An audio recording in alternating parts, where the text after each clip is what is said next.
नमस्कार दोस्तों बनारस के पास एक छोटे से गांव में अशोक नाम का एक लड़का अपने माता पिता के साथ रहता था। उनका परिवार बहुत अमीर नहीं था, लेकिन प्यार और सादगी से भरा हुआ जीवन था। अशोक के पिता रमेश एक किसान थे जो दिन रात मेहनत करके अपने परिवार की जरूरतें पूरी करते। उसकी माँ सरोज एक साधारण गृहिणी थी जो अपने बेटे की हर छोटी बड़ी खुशी का ख्याल रखती। अशोक का मन हमेशा रंगों और ब्रश की दुनिया में खोया रहता। उसे चित्रकारी का गहरा शौक था। गांव के मंदिर की दीवार पर उसने अपनी पहली चित्रकारी बनाई थी, भगवान कृष्ण का चित्र। गांव वालों ने जब वह चित्र देखा तो हर कोई हैरान रह गया। लोग कहते, ये लड़का तो बड़ा कलाकार बनेगा। रमेश को अपने बेटे पर गर्व था। हालांकि परिवार की आर्थिक स्थिति बहुत अच्छी नहीं थी, फिर भी रमेश ने अशोक को रंग और ब्रश खरीद कर दिए। अशोक घंटों अपने कमरे में बैठकर चित्र बनाता। उसकी माँ कभी कभी कहती, अशोक बेटा थोड़ा पढ़ाई पर भी ध्यान दो, लेकिन पिता उसे प्रोत्साहित करते। सरोज इसे करने दो, यह अपनी कला से एक दिन नाम रोशन करेगा। हालांकि गरीबी उनके जीवन का हिस्सा थी, लेकिन यह उनके सुखद परिवार के रिश्तों को कभी प्रभावित नहीं कर सकी। हर रात खाने के बाद रमेश अशोक को कहानियां सुनाते थे और सरोज अपने हाथों से बनी मिठाइयाँ खिलाती। लेकिन किस्मत को शायद यह खुशहाल जिंदगी रास नहीं आई। एक दिन गांव में उत्सव था। अशोक और उसके माता पिता गाड़ी में बैठकर मेले जा रहे थे। रास्ते में एक ट्रक बेकाबू होकर गाड़ी से टकरा गया। हादसा इतना भयानक था कि सरोज और रमेश की मौके पर ही मौत हो गई। अशोक को गंभीर चोटें आई। जब वह होश में आया तो उसने पाया कि उसके दोनों हाथ नहीं रहे। मेरा हाथ, अशोक चीखा। उसकी दुनिया बिखर चुकी थी। माता पिता के बिना वह अकेला रह गया। उसके रिश्तेदार भी उसकी मदद के लिए आगे नहीं आए। उसके चाचा ने कहा, हम इसे कैसे संभाले, खुद का घर चलाना मुश्किल है। चाची ने कहा, हम इसे आश्रय गृह भेज देंगे, लेकिन अशोक ने साफ मना कर दिया। उसने सोचा, मुझे खुद अपनी जिंदगी जीनी होगी, चाहे जो भी हो। अशोक ने अपने गांव में रहकर मंदिर के बाहर बैठना शुरू कर दिया। वह दिन भर भीख मांगता और लोगों को दुआएं देता। अशोक के दिन कठिनाई से गुजर रहे थे। कुछ लोग उसे भीख दे देते, लेकिन कुछ लोग तिरस्कार करते। यह जिंदगी क्यों बची, वह कभी कभी खुद से पूछता। लेकिन फिर उसे अपने माता पिता की बात याद आती, हमेशा दुआ देना, बद्दुआ नहीं। एक दिन एक बुजुर्ग दाम्पत्य मंदिर में पूजा करने आए। उन्होंने अशोक को देखा। उसकी हालत देखकर उनका दिल पिघल गया। बेटा, तुम्हारा नाम क्या है? बुजुर्ग व्यक्ति ने पूछा। अशोक, उसने धीरे से जवाब दिया। तुम यहाँ क्यों बैठे हो? अशोक ने अपनी पूरी कहानी सुना दी। दाम्पत्य भावुक हो गए। बुजुर्ग व्यक्ति ने पूछा, अगर तुम्हारे हाथ होते तो तुम क्या करते? चित्रकारी करता।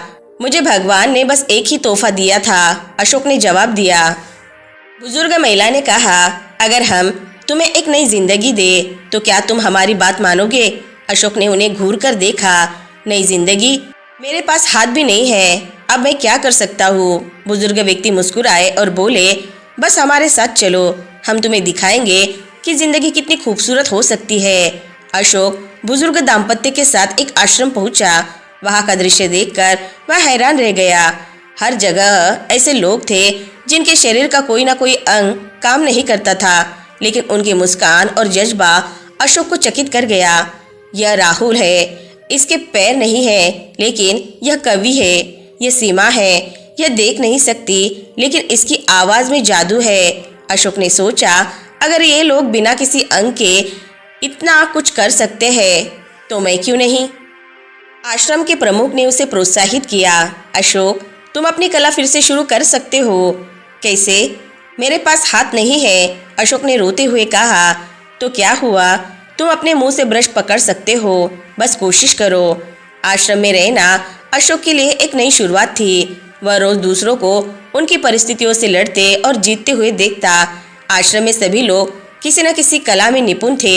यह देखकर अशोक को प्रेरणा मिली, लेकिन अंदर कहीं न कहीं वह डरता था। उसने सोचा, मुंह से ब्रश पकड़कर चित्र बनाना, क्या यह संभव है? आश्रम के प्रमुख गुरु विश्वनाथ ने उसे समझाया, अशोक कोशिश करो, जब तक तुम कोशिश नहीं करोगे तब तक कुछ भी संभव नहीं होगा।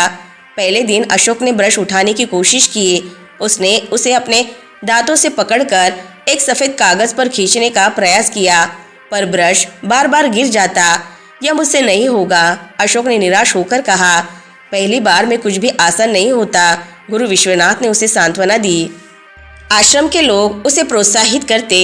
सीमा, जो अंधी थी, उसने कहा, मैं अपनी आवाज के जरिए गाती हूँ। तुम अपनी कला से दुनिया को दिखा सकते हो कि असंभव कुछ भी नहीं है। धीरे धीरे अशोक ने अभ्यास करना शुरू किया। दिन, सप्ताह और महीने गुजर गए।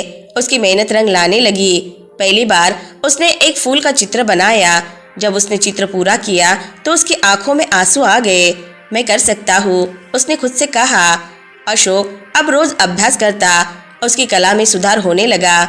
एक दिन गुरु विश्वनाथ ने उसे एक कला प्रतियोगिता में भाग लेने का सुझाव दिया। क्या मैं तैयार हूँ? अशोक ने संकोच से पूछा। गुरु ने मुस्कुराते हुए कहा, तुम्हारे प्रयास तुम्हारी तैयारी का प्रमाण है, बस अपने दिल से बनाओ। प्रतियोगिता में अशोक ने अपनी पूरी मेहनत से एक चित्र बनाया। उसका विषय था आशा। उसने एक पक्षी का चित्र बनाया जो टूटे पंखों के बावजूद उड़ने की कोशिश कर रहा था। जब निर्णायक मंडल ने उसका चित्र देखा तो वे चकित रह गए। उन्होंने पूछा, यह किसने बनाया? मैंने, अशोक ने गर्व से कहा। उस दिन अशोक को पहला पुरस्कार मिला। वह पल उसकी जिंदगी का मोड़ बन गया। अशोक ने सीखा कि आत्मविश्वास और मेहनत से सब कुछ संभव है। अशोक की सफलता की खबर आसपास के गांव में फैल गई। लोग उसके चित्र को देखने आने लगे। उसकी कला ने न केवल उसकी पहचान बनाई, बल्कि यह भी दिखाया कि शारीरिक कमी जीवन की सीमा नहीं बन सकती। जल्द ही एक स्थानीय अखबार ने उसकी कहानी प्रकाशित की। लोग उसकी संघर्ष और सफलता से प्रेरित होने लगे। गुरु विश्वनाथ ने उसे सलाह दी, अशोक, तुम्हारे चित्र बहुत अद्भुत है। इन्हें बेचकर तुम अपनी जीविका भी चला सकते हो। अशोक ने चित्रों को बेचना शुरू किया। उसकी कला को लोग पसंद करने लगे। अब वह आत्मनिर्भर हो चुका था।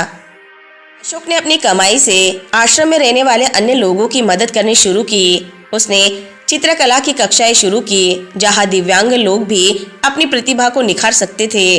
अशोक ने गुरु विश्वनाथ से कहा, मैंने अपनी जिंदगी में जो सीखा अब उसे दूसरों के साथ साझा करना चाहता हूँ। अशोक की प्रेरक यात्रा ने हजारों लोगों को प्रेरित किया। अब वह सिर्फ एक चित्रकार नहीं था, बल्कि लोगों के जीने की प्रेरणा बन चुका था। अशोक ने दिव्यांग लोगों के लिए एक प्रशिक्षण केंद्र खोला। वहाँ लोग अपनी कला, संगीत और अन्य कौशल्य सीखने आते।